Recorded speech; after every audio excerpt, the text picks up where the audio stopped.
Olá pessoal, tudo bem com vocês? Sejam todos bem-vindos a mais um vídeo aqui no Descomplica Vet. Hoje nós vamos bater um papo sobre dinâmica luteal, né? A formação do corpo lúteo, o desenvolvimento, a manutenção e a regressão luteal. Mas antes de entrar nesse assunto que eu particularmente adoro e amo e acredito ser essencial, eu já vou convidar vocês, se vocês já conhecem o meu canal, né? Se vocês gostam dos meus vídeos, por favor, se inscrevam no canal, deixe seu joinha, deixe os comentários, né? Deixe os comentários aqui para sugestões para os próximos vídeos, para falar o que vocês estão achando dos vídeos, né? Dar sugestões sobre o conteúdo que eu tô falando aqui, né? Vocês estão estudando esse conteúdo agora, só estão revisando? Por favor, vamos interagir aqui comigo, que isso é extremamente importante para a manutenção do canal, tá bom, pessoal? E para que esses vídeos também cheguem a pessoas que precisam revisar esses assuntos que eu falo aqui. Então, se você tem um colega, né, se você tem um amigo que gosta que gosta de reprodução, que gosta desses assuntos, né, por favor, já compartilhe o vídeo, né? Compartilhe o canal para eles, pede para eles virem aqui conhecer o canal, e isso vai ser muito, muito, muito importante para mim. Tá bom, gente? Então vamos lá, Adri, vamos lá. Vamos falar agora sobre dinâmica luteal. Como eu já falei pra vocês, é um assunto que eu particularmente amo e tenho o maior prazer de estar aqui falando sobre isso com vocês. Pessoal, já falei algumas vezes, né? Em todos os meus vídeos, eu acredito, eu sempre falo alguma coisa sobre o corpo lúteo, tá bom? Então hoje nós vamos falar dinâmica luteal. O que é dinâmica luteal? Dinâmica luteal nada mais é do que o desenvolvimento, a manutenção e a regressão do corpo lúteo. E o que é o corpo lúteo, Dri? Por favor, antes dessa definição para vocês, eu já quero que vocês estejam com água, papel, lápis e caneta do ladinho aí, tá? Para vocês anotarem tudo. Né, gente? A gente aprende anotando, desenhando. Pelo menos eu sou assim, né? E isso faz toda a diferença na hora que a gente está estudando o assunto, tá bom? Então vamos lá, todo mundo com papel, caneta, água do lado. Então vamos começar agora. Primeiramente, o que é um corpo lúteo? Um corpo lúteo, preste atenção na imagem que eu tô deixando pra vocês aqui, ó, porque eu vou definindo, vocês vão olhando pra essa imagem e vocês nunca mais vão esquecer isso. Um corpo lúteo é uma glândula transitória, tá? Uma glândula transitória formada a partir da ovulação de um folículo pré-ovulatório da última onda folicular. Captaram? Vamos desenvolver isso melhor? Bom, para a gente entrar na formação do corpo lúteo, eu quero conversar um pouquinho com vocês, eu quero revisar um pouquinho com vocês a estrutura de um folículo. Lembra das células tecais? Lembra das células da granulosa? Né? Lembra que é o hormônio que estimula as células tecais? Células da granulosa? Não lembra? Então vamos revisar agora, tá bom? Faça um desenho bonitinho aqui, ó. Preste atenção nesse folículo lindo que eu tô deixando aqui pra vocês do lado. Olhe pra ele, desenhe no caderno que a gente vai entender tudo. As células tecais são as células mais externas do folículo, tá bom? São aquelas células que são estimuladas pelo LH, tá bom? Pelo LH, hormônio luteinizante. Todo mundo sabe o que é o LH, né? Sabe, todo mundo já está aqui familiarizado com o LH. Bom, nas células tecais internas são produzidos mediadores, né? Mediadores estrogênicos, mediadores hormonais para a produção do estrógeno, que também é um hormônio. Concorda comigo? Bom, mas daí como é que isso acontece? Bom, LH estimula as células tecais. Essas células tecais, a partir do colesterol, lembra que o colesterol é a base para toda essa cascata hormonal ovariana. Então, o colesterol é convertido em progesterona. Olha que coisa interessante. Antes mesmo da formação do corpo lúteo, existe uma pequena produção de progesterona pelas células tecais do folículo pré-ovulatório. Olha, anotou isso? Pelo amor de Deus, gente, isso é muito importante, anote. Bom, mas Dri, vamos lá, vamos entender essa produção de progesterona. Por quê? Para que serve essa progesterona, né? Para que serve essa progesterona ainda no folículo pré-ovulatório? Não temos corpo lúteo ainda, mas vamos lá. Pessoal, a progesterona é um importante substrato para a ativação da produção da colagenase. Sem progesterona não tem produção de colagenase. O que a colagenase faz? Né? A colagenase, né, ela faz, né, vai destruindo aquele colágeno, né, da túnica albugínea que reveste o ovário. Então lembra que o folículo ele vai crescendo, precisa haver a expansão do tecido, né? Esse tecido ele precisa ficar mais maleável para que essa produção de estrógeno, naquele antro folicular, ele vai se expandindo, né? Então essa parede, ela de certa forma, naquela parede, preste atenção no que eu tô fazendo aqui, mas vocês vão olhando aqui na imagem. Então essa parede folicular, ela vai se expandindo, e isso só acontece pela ação da colagenase, que vai fazendo a colagenólise, né, desse colágeno dessa parede, desse folículo. E aí vai existindo essa expansão, né, dessa parede folicular para que esse estrógeno que é produzido ali no antro folicular, ele vai expandindo. Então, aquele folículo que é enorme, né? Na ultrassonografia você observa aquele antro folicular enorme, aquele folículo grande, né? Ou então numa peça anatômica que você pega, você vê aquele folículo grande, aquela expansão folicular ali só é possível pela ação dessa colagenase, né? E essa colagenase, ela é ativada, a sua produção, pela essa produção de progesterona. Então, gente, essa pequena produção de progesterona, né, que está ocorrendo ainda no folículo pré-ovulatório, ela é extremamente importante para essa expansão, né, no tamanho do folículo, tá bom? É para isso que essa progesterona ela serve. Bom, Andri, né, já se tem progesterona. Progesterona, ainda nas células tecais, elas são também convertidas em testosterona nas células tecais. Bom, por difusão simples, testosterona chega nas células da granulosa, né? Tem o testosterona nas células da granulosa, né?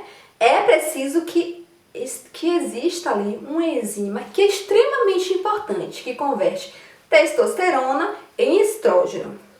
Que enzima é essa? Lembre? Que enzima é essa?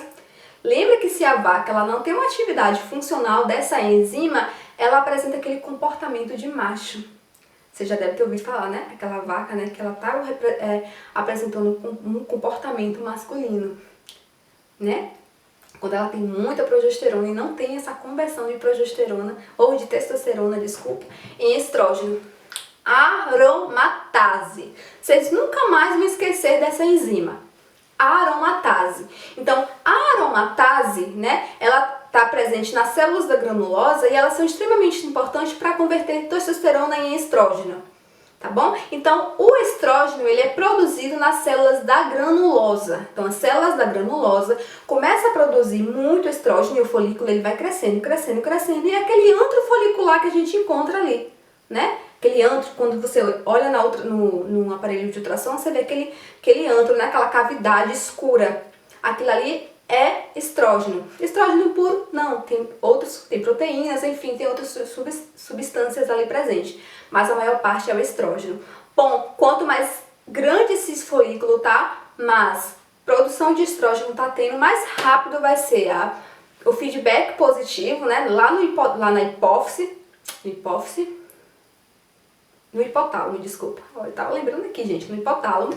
E aí vai ter aquele de pico de LH, que eu já falei sobre isso lá no ciclo estral. Gente, por favor, revise o vídeo do ciclo estral. Se você ainda não viu, vá pro vídeo de ciclo estral que vocês vão entender o que eu tô falando aqui em relação à ovulação. Então, precisa haver um pico de LH na circulação sanguínea para que esse folículo ele ovule. Então, olha que interessante até aqui. Dri, parei um pouquinho.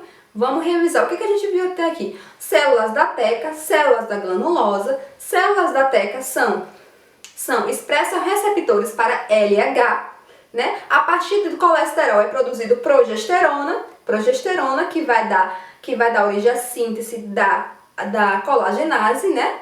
Bom, todo mundo já sabe o que a colagenase faz. Progesterona, depois vem testosterona. Testosterona vai por difusão simples para células da granulosa. Células da granulosa pega, né, aquela enzima aromatase, que ninguém vai esquecer mais, pega a testosterona e converte em estrógeno. Bom, tem uma expressão de cio, tem a expressão de cio, tem ovulação. Bom, todo mundo anotou isso? Pronto, vamos respirar um pouquinho. E agora a gente vai para a formação do corpo lúteo. Gente, existem eventos extremamente importantes para a produção a formação do corpo lúteo. E nós vamos falar exatamente disso agora. Então, respire um pouquinho, toma água, toma um cafezinho que a gente já volta. Prontinho, todo mundo pronto pra gente voltar aqui? Então vamos lá. Então eu cheguei exatamente onde eu queria aqui, tá bom? Ocorreu a ovulação e agora nós temos aquele corpo hemorrágico. O que é o corpo hemorrágico, né? O corpo hemorrágico é uma estrutura também transitória, né? Aquela estrutura transitória.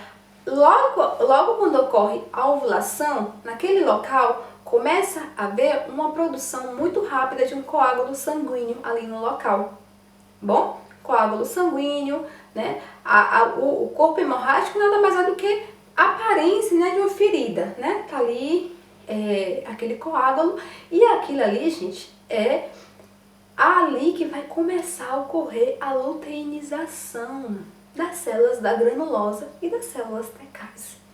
Bom, Dri, o que vai acontecer agora, né? O que vai acontecer? As células da granulosa, as células tecais, elas começam a ser luteinizadas por quem? Pelo LH. Então, olha a outra função do LH aqui, tá bom? LH faz a luteinização dessas células. Bom, o que é encontrado naquele corpo hemorrágico, né? Naquele pré-corpo lúteo? O que é encontrado ali? Quais são os tipos de células? Células grandes, células pequenas, células produtoras de hormônios. As células pequenas são as células tecais. As células grandes são as células da granulosa. A maior quantidade de progesterona produzida é a partir das células da granulosa. Tá bom, gente? Então tem células tecais, células da granulosa, que também são conhecidas como células grandes, e células pequenas. O que tem também ali? Células endoteliais. O que acontece, gente? Vamos entender, né? Para que o corpo lúteo, ele é só uma glândula transitória temporária. Mas a literatura diz que o corpo lúteo é uma das estruturas mais irrigadas do corpo, né? Onde tem uma maior atividade de angiogênese, ou seja, a formação de vasos de capilares ali naquele ambiente. Então, o que acontece? Ali também é encontrado células eritrócitos, né? Linfócitos. Então, existe diferentes tipos de células ali dentro daquela cavidade para que haja o desenvolvimento, né, a manutenção do corpo lúteo ativo, né, ativo produtor de progesterona. Todo mundo entendeu? Então o que acontece? Logo após a ovulação, naquele local a formação de coágulo, né, tem presença de células tecais, células da granulosa, que também são conhecidas como células grandes e células pequenas, né? Essas células elas são luteinizadas por quem? Pelo LH, hormônio luteinizante. Quais são os tipos celulares que são encontrados nesse corpo hemorrágico? Linfócitos, células endoteliais, fibroblastos, células grandes, células pequenas. Que mais, gente? Que mais? E ainda tem a produção de prostaglandina, a PGE. O que a PGE2, a PGE ela faz? Ela está relacionada também à remodelação, né, à organização além de estar, né, relacionada à ruptura, né, ao colapso da parede do folículo, né, que ela também está ali exercendo função para que haja essa ovulação, ela ainda age na remodelação desse corpo lúteo, fazendo com que a literatura diz que essa prostaglandina, o que ela faz? Na verdade, ela funciona como um substrato, né, para a produção. Na verdade, ela funciona como um ativador, né, para a produção do substrato, que é o plasminogênio, né? Esse plasminogênio, né, produz lá a plasmina. Essa plasmina ela é responsável, né, já para dissolver esse coágulo. Então, lembra, após a ovulação, a formação desse coágulo, né? Então, aquela prostaglandina produzida a nível ovariano, ela desfaz, né, ela é responsável pela produção dessa plasmina, né, que vai dissolver esse folículo ovariano, e essa PGE também ela é responsável pela essa remodelação, né? Ela age ali junto com as células fecais, células da granulosa, né, organizando essas células ali para que essas células elas se encontrem ali nessa cavidade pós-ovulatória, né, organizadas, e elas começam a passar pelo processo de luteinização. Então veja que interessante, né? Veja tanto de hormônio que é produzido a nível ovariano, né? Além da prostaglandina tem produção também de ocitocina. Então vamos parar aqui pra gente pensar, gente. Quando a gente estuda, né, reprodução, né, a gente estuda ali de maneira mais básica, a gente pensa o quê? Na produção ovariana, né? Que o ovário produz o quê? Que o ovário produz estrógeno, progesterona, relaxina, inibina, mas o ovário também produz prostaglandinas, né? Produz também ocitocinas, que é extremamente importante para a regressão dessa estrutura, que a gente vai ver lá mais na frente. Então, só para a gente entender aqui, é isso que acontece. Então, existe essa dissolução desse coágulo, onde ali vai começar a ter uma grande atividade, né, de angiogênese, né?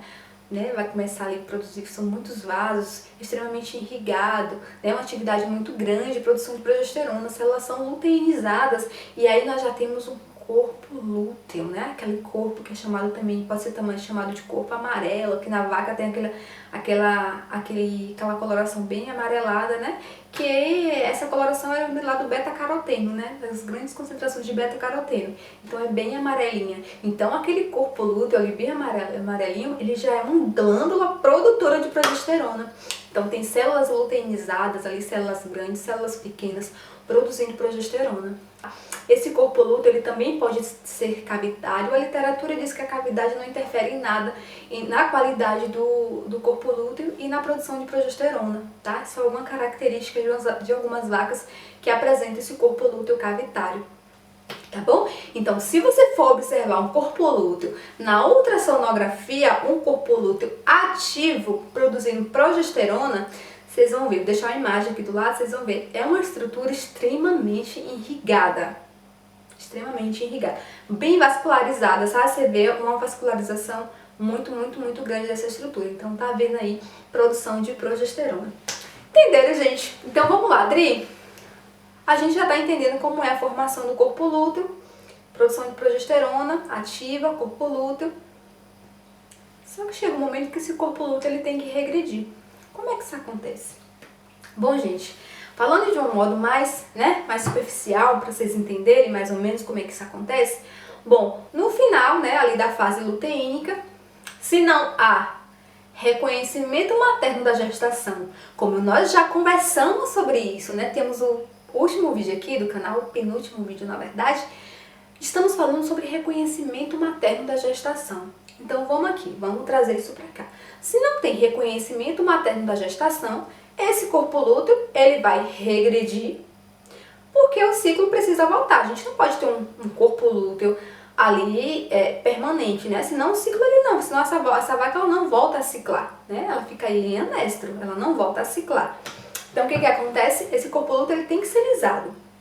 Bom, como é que isso acontece, Dri? Na gestação vai começar a haver uma comunicação entre hipófise, endométrio, ovário, né? Começando a se organizar. Opa, produzimos muita progesterona, não tem gestação e precisamos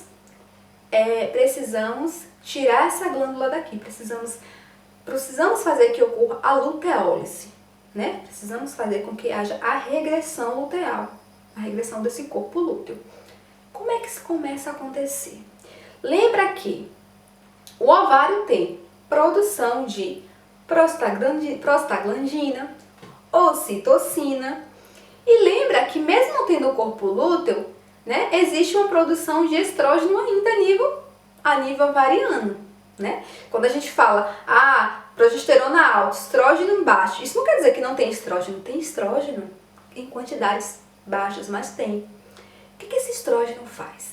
Esse estrógeno, ele começa, né, a fazer com que haja um feedback positivo lá na neurohipófise. Lembra que a neurohipófise faz a neurohipófise, ela armazena ocitocina, aquela ocitocina que foi produzida lá pelo hipotálamo. Tô falando grego aqui? Não tô falando grego. Todo mundo já sabe disso. Já sabe por quê? Já viu isso na aula de reprodução, e se não viu na aula de reprodução, viu aqui no meu vídeo de ciclo estral. Viu aqui no meu vídeo de produção de prostaglandina a nível uterino, já falei sobre isso, então voltem aqui, tem vídeo. Então não tô falando grego. Olha, hipotálamo produz ocitocina, armazena na neurohipófise. Bom? Então vamos lá. Então esse estrógeno, ele faz um feedback positivo. Lá na neurohipófise fala assim, olha, a gente precisa de ocitocina, porque precisa haver uma produção de prostaglandina, porque temos um corpo lúteo que precisa ser lisado. Olha como que acontece essa comunicação. Gente, por favor, anote tudo aí. E se você está embolado, fala assim, Dri, deixa aqui nos comentários, fala, Dri, eu não entendi aquela parte, que eu vou explicar para vocês com o maior prazer aqui, tá bom? Mas precisamos falar sobre esses eventos. Bom, aquela prostaglandina, né? Aquele estrógeno, que ainda temos estrógeno na circulação do animal, começa a agir no endométrio, sensibilizar o endométrio, né? Para que haja expressão de receptores para a ocitocina.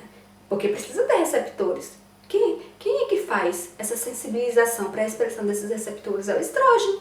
Então, o que o estrógeno faz? Além de conversar com a neurohipófise, ele começa a conversar também com o endométrio, tá bom? E aí, começa a haver uma liberação, uma pequena liberação de ocitocina, né? Vem lá da neurohipófise e aí começa a agir ali no endométrio. E ainda tem aquela ocitocina que é produzida também a nível ovariano.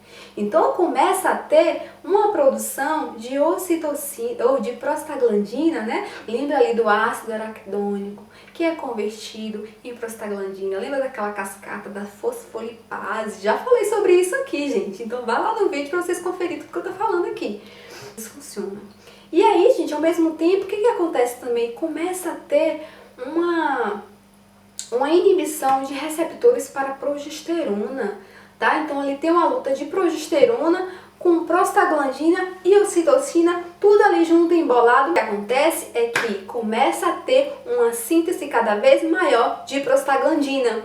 Então não teve reconhecimento materno da gestação, começa a ter sim muita produção de PGF2-alfa a nível endometrial. Então receptores de progesterona a nível endometrial começam a ser bloqueados, inativados. Lembra que para se ter a gestação precisa ter ali todo um comportamento uterino, na expressão de glândulas endometriais. Então a progesterona, ela tá ali a todo vapor no endométrio, mas ela precisa ser tirada dali para que esse corpo lúteo ele seja lisado. Então começa a ter esse bloqueio de progesterona, de receptores para as progesteronas a nível endometrial, e começa a ter expressão de receptores para ocitocina. Então começa a ter uma grande produção de prostaglandina. E aí a prostaglandina, né, começa a aumentar cada vez mais os seus níveis basais, ela começa a ter picos, né, ela começa a ter concentrações muito altas. E essa prostaglandina, elas são substâncias que elas não são metabolizadas, nem a nível hepático, nem a nível pulmonar, elas não são metabolizadas. O que acontece com elas? O que vocês imaginam? Como que essa prostaglandina, essa prostaglandina, ela não cai na corrente sanguínea, ela não é metabolizada a nível pulmonar, a nível hepático, seja lá onde for, como é que ela chega no corpo lúteo? Porque ela está sendo produzida no endométrio. Como é que ela chega no corpo lúteo? Aí vocês lembram de anatomia. Olha a anatomia chegando aqui. Pelo mecanismo de contracorrente entre artéria uterina e veia ovariana. Não a veia uterina e artéria ovariana, se não me engano, gente. Mas acho que é isso mesmo. E aí, pelo mecanismo de contracorrente, ela começa a chegar no corpo lúteo. Então, essa artéria uterina e a veia ovariana, elas são inoveladas, né? Formando aquele inovelado ali.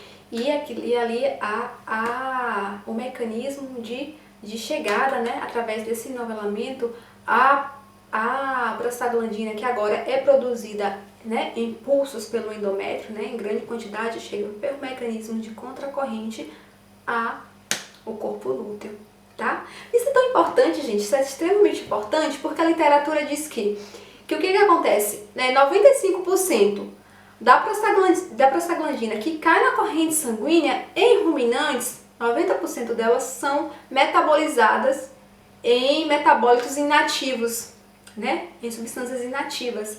Então, olha o que acontece. Então, ela chega no corpo lúteo através, né, desse mecanismo de contracorrente que eu já expliquei bem melhor aqui no vídeo de anatomia do sistema reprodutor da fêmea bovina. Só vocês voltarem lá e dessa revisada. E, gente, tudo bem até aqui? Tudo bem até aqui? Então, falamos de formação de corpo lúteo, falamos sobre produção de progesterona, né? Falamos sobre corpo hemorrágico, falamos sobre corpo lúteo.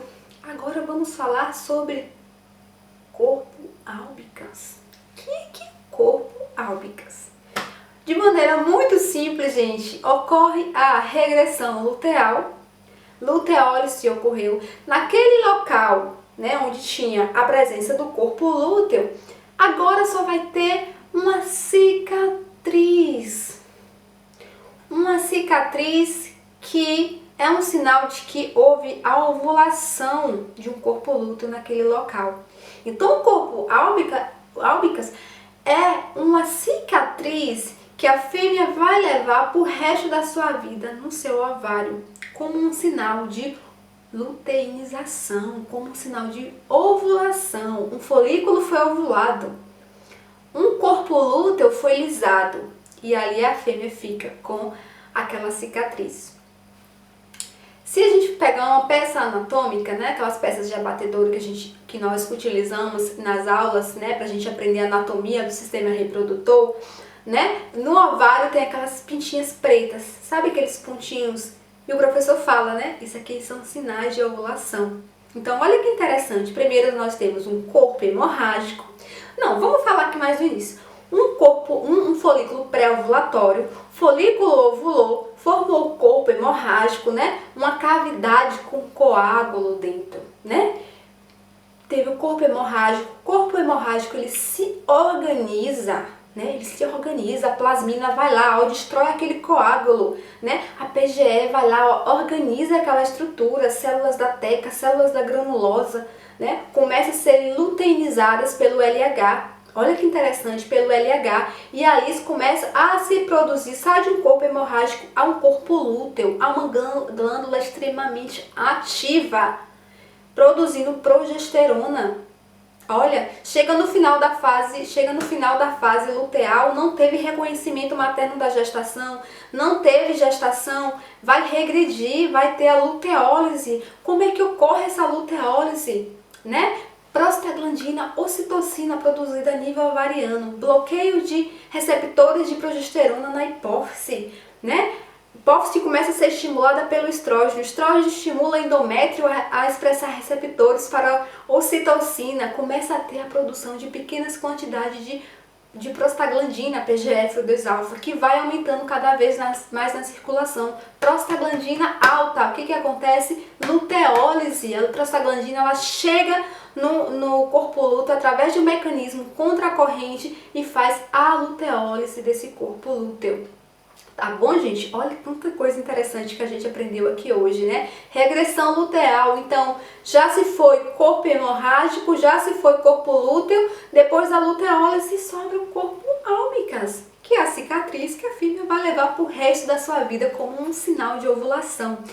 Tudo muito lindo, tudo muito perfeito. Dri, é só isso? Não! Gente, existem vários substratos, substâncias, mecanismos, sabe, a nível muito intracelular, muito pequeno, que é impossível de eu trazer tudo aqui para vocês. Então, quem quiser saber mais sobre esse assunto, ó, eu estou muito interessada nesse assunto. Eu tenho artigos muito bons que vocês vão poder ler, né? Todas essas informações que eu estou passando para vocês aqui vão estar lá e mais ainda. E aí vocês vão ficar com a cabeça explodindo e todo mundo, ó, show, né? Show em dinâmica luteal. Então, gente, Tudo que eu falei pra vocês aqui é de extrema importância, mas aí por trás disso tudo, né, a gente nunca pode esquecer da nutrição. Por quê? Porque lembra que eu falei lá do colesterol? O colesterol oriundo da nutrição é um precursor para produtor de progesterona nas células da teca. Sem colesterol não tem reprodução, então sem comida não tem reprodução. Então colesterol, ó, lá nas células da teca produzindo progesterona. Depois disso, testosterona. Células da teca interna. Depois disso vem o que? Produção de testosterona é convertida em o que? Em estrógeno pela aromatase. Então tudo entra pela boca do animal. Por que eu tô falando isso aqui? Porque pra gente entender, né, reprodução, pra gente entender, pra gente sequer pensar em biotecnologias da reprodução, eu preciso pensar na nutrição. Então, se eu quero saber muito de reprodução, Dri, eu quero me especializar na área de reprodução. Estude nutrição e aí chegue na reprodução. Porque você estudando nutrição, entendendo, né, qual que é o papel, a importância da nutrição na reprodução animal, vocês começam a estudar a endocrinologia da reprodução de forma leve, de forma gostosa, entendendo tudo, né? Entendendo desde a estimulação do hipotálamo a produzir o GNRH pela leptina. Quem que é a leptina? Já falamos disso. Então, para que se tenha um corpo lúteo ativo, extremamente ativo, eu preciso ter tido um folículo extremamente ativo. Então veja como uma coisa depende da outra, né? Lembra que o colesterol é um precursor extremamente importante para toda essa cascata hormonal a nível ovariano, entendeu? Então eu quero dizer com isso, gente, que não adianta querer fazer biotecnologias da reprodução. Não adianta já querer pensar, aplicar esse e aquele hormônio na vaca se não tem nutrição. Se você não entende de nutrição, então você precisa entender de nutrição para que você, entenda perfeitamente a reprodução. Porque lembre, sem nutrição não tem reprodução, não tem produção de bezerro, então não tem produtividade. Você não tem um animal produtivo. Então, antes de você falar que a culpa é da sua vaca, que a culpa é do touro, pense na base da coisa. Pense na nutrição. Tá bom, gente? Então, assim, é um estudo de nutrição, né? Para entender melhor ainda a reprodução. Pessoal, espero de coração que vocês tenham gostado desse vídeo. Foi muito conteúdo, eu sei. Mas, Dri, eu não entendi o que a plasmina faz. Mas, Dri, eu não entendi como que o corpo hemorrágico vira corpo lúteo que vira corpo álbicas. Eu não entendi direito. Normal, gente. Calma, tenham paciência. Escreva aqui nos comentários, eu não entendi isso. Ou então mande um e-mail para mim no rosa. Vou deixar meu e-mail aqui, rosa.vete@gmail.com. Mande a dúvida de vocês, né? Solicite, Dri, manda um artigo para mim estudar tal assunto, que eu vou mandar com todo prazer para vocês, que eu vou responder as dúvidas com vocês com todo prazer, tá bom? E se eu falei algo aqui que você não concorda, Dri, eu acho que é isso. Eu não acho que é isso. Deixa aqui nos comentários também pra gente discutir junto, tá bom? Então, assim, você me ajuda e eu te ajudo também. Tá bom, gente? Espero de coração que vocês tenham gostado do vídeo. Se chegou até aqui, não esqueça de deixar o seu like, de se inscrever no meu canal, de deixar o seu joinha, quase não sai, deixar o seu joinha. E deixar aqui um comentário, tá bom? E depois me manda, né? Agora eu quero um feedback de vocês, um feedback positivo ou negativo em relação as nossas aulinhas. Gente, nos próximos vídeos eu quero trazer para vocês questões de residência, tá bom? Pra colocar aqui pra gente discutir no final de cada aula. No vídeo de ciclo astral eu trouxe um e foi muito bom, muito interessante. Então nos próximos eu quero fazer isso também, tá bom? Beijo, boa Páscoa pra vocês, fiquem com Deus, fiquem todos em casa e tchau, tchau!